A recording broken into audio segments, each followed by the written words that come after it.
Klaipėdietis Martynas. Kada baigėsi nerūpestinga ir pašėlusi jo vaikystė, gali pasakyti labai tiksliai. Buvo 2008 metų spalio 10. Man buvo 11, beveik 12. Jis nuo tos dienos taip ir nebegrįžo į kasdieninį paprastą gyvenimą. Neringa, Martyno mama, kuri lygiai nuo tada kiekvieną mielą dieną seka sūnaus ligą. Piktą, klastingą ir nepaleidžiančią iš savo nagų, atgyjančią vis kitomis formomis. Aišku, kai aš sužinojau tą naujieną, paskambino močiutė, mano mama, tai išslydo žemė iš po kojų. Tikrai jau įsivaizdavau, kad viskas. Tai jau kaip ir nuosprendis. Visą laiką galvoji, kad taip gaila, užuojauta tokia liktai ir yra viduje, kol tavęs tiesiogiai tai nepaliečia, bet visą laiką pagalvoji, kad nesąmonė, kiek čia nedaug tų žmonių, dar ypač prieš kiek tai metų, nedaug palyginus buvo tų onkologinių susirgymų, kad mano šeimos tai tikrai negali paliesti, taip atrodydavo. Jau beveik 2 metus diena iš dienos Martynas kovoja su kraujo vėžio ypač agresyvia forma. Per tuos ilgus metus ir mėnesius vos porą kartų berniukas buvo išėjęs iš ligoninės. Dėl ligos, kuri atrodytų prasidėjo labai nekaltai. Mūsų ta liga irgi užklupo. O buvo taip, kad Martynas parėjo iš lauko. Tiesa, jisai prieš tai buvo sirgęs virusinė infekcija. Vienas sykį, antras sykį, taip 2 sykius iš eilės per 1 mėnesį, galim sakyti. Stiprių labai antibiotikų buvo gavęs prieš tai. Ir jau liktai buvo kaip ir pasveikęs. Parėjo iš lauko. Sako, man kažkokie bėrimukai atsirado. Parodė kojytės prieš einant miegoti, o visos kojos nusėtos kaip kapiliarai yra, tai jie visi mėlyni, visas tas odos paviršius tiesiog toks kaip šviežios mėlynės spalva tokia. Ir taip, padarė kraujo tyrimą poliklinikoje. Tai daktarė, pediatrė nepatikėjo, net sako, nesąmonė kažkokia čia rodo, gal sugedo kompiuteris, gal čia ką, negali tokio kraujo būti, padarykim pakartotinai. Ir kadangi pakartotinai, tai tada jau nusprendėm iš karto važiuoti į vaikų ligoninę ir jau ligoninį pakartoti tą tyrimą, to labiau, kad ten hematologas yra. Ir pakartojame ligoniniai ir gydytojai iš karto diagnozę nustatė ūmi, tai limfoblastinė leukemija, kitaip sakant, vėžys kraujo. Martyno atvejis vienas iš tų, kai liga tarsi chimera nukirtus galvą, o tai reiškia gavus stipriausią įmanomo gydymo dozę, nepasitraukia ir dar labiau sustiprėja. Tokiais atvejais lieka vienintelis šansas – kaulų čiulpų transplantacija. Martynas laukia donoro jau 2 mėnesius. Tada jau kaip pasakė, kad dabar be transplantacijos mums jau nėra kito kelio pasveikti. Dabar jau tik donoro laukiame. Jau kai bus donoras, tada gaus Martynas spindulinę terapiją. Ir po to jau transplantacija iš karto. Tai viena istorija, vienos ligos kelias, kuris duok Dieve pasibaigtų laimingai. Martynas vienas iš daugelio, vaikų ir suaugusiųjų, nepatikėsite net kūdikių, kurių mes nematome, bet kuriems reikia mūsų, sveikųjų pagalbos. Konkrečiai mūsų supratimo, žinojimo, kaip gali nauja gyvybė atgyti donoro kaulų čiulpų dėka. Bet pirmiausiai turime suvokti širdimi, ką reiškia dovanoti žmogui šansą gyventi. Mačiau daug laukiančių žmonių, kurie iš visų jėgų kovoja su liga ir vienintelis šansas jiems gyventi yra būtent sulaukti savo donoro.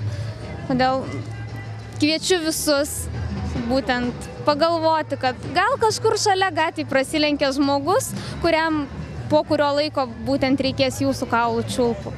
Apie kaulų čiulpų donorystę, tai iš tikrųjų informacijos niekada neieškojau, niekada pernelyg nesidomėjau ir nežinau, kas tai yra.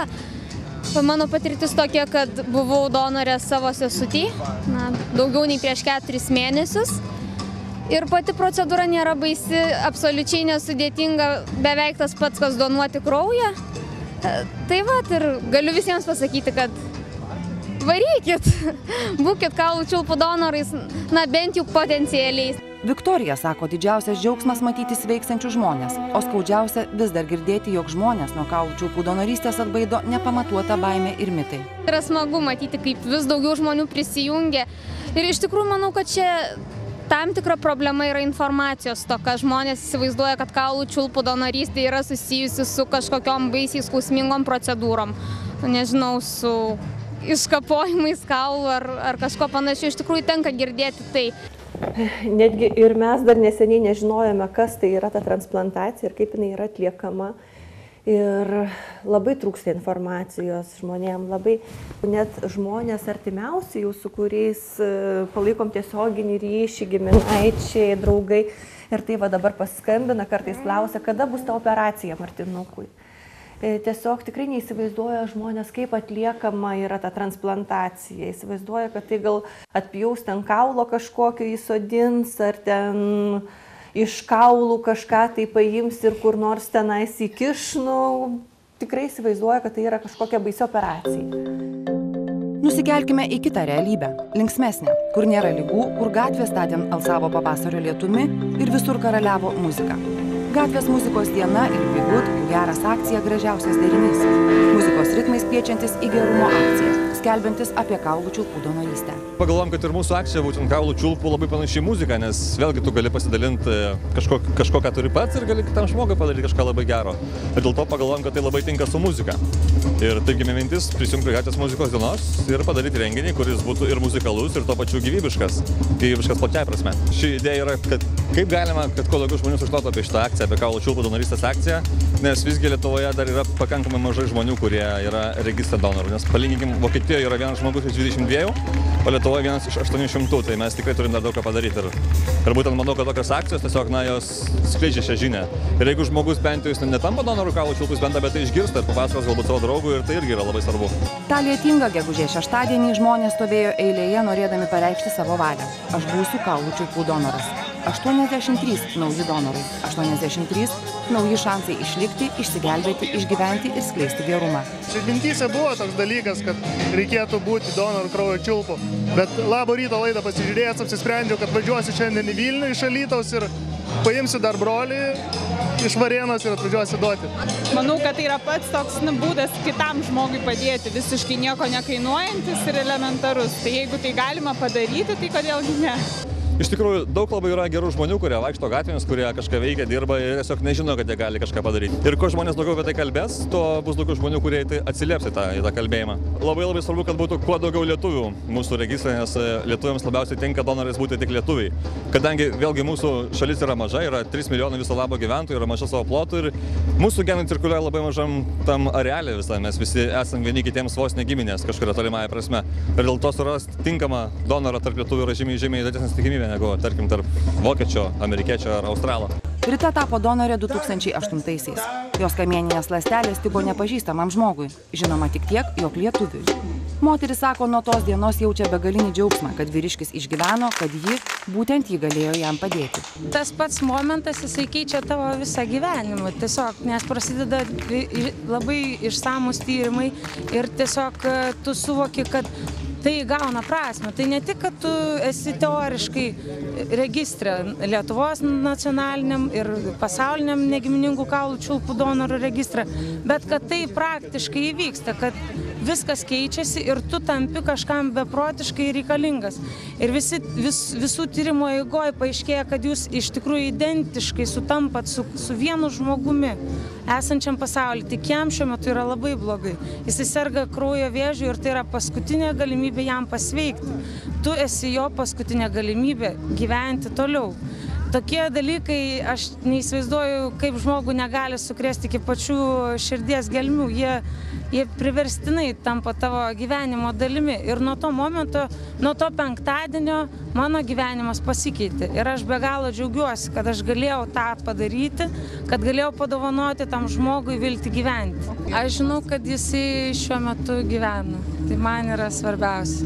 Tai kad jis vis dar gali džiaugtis šituo pavasariu, jis gali dirbti savo darbus, jis gyvas, sveikas ir gyvena savo gyvenimą. Martynas užaugęs norėtų būti gydytoju. Norėčiau būti daktaras, užaugęs, gydyti leukemijos sergančius vaikus. Ateina daktarė, pasako, ką tau darysim, tada paklausia, ar gerai.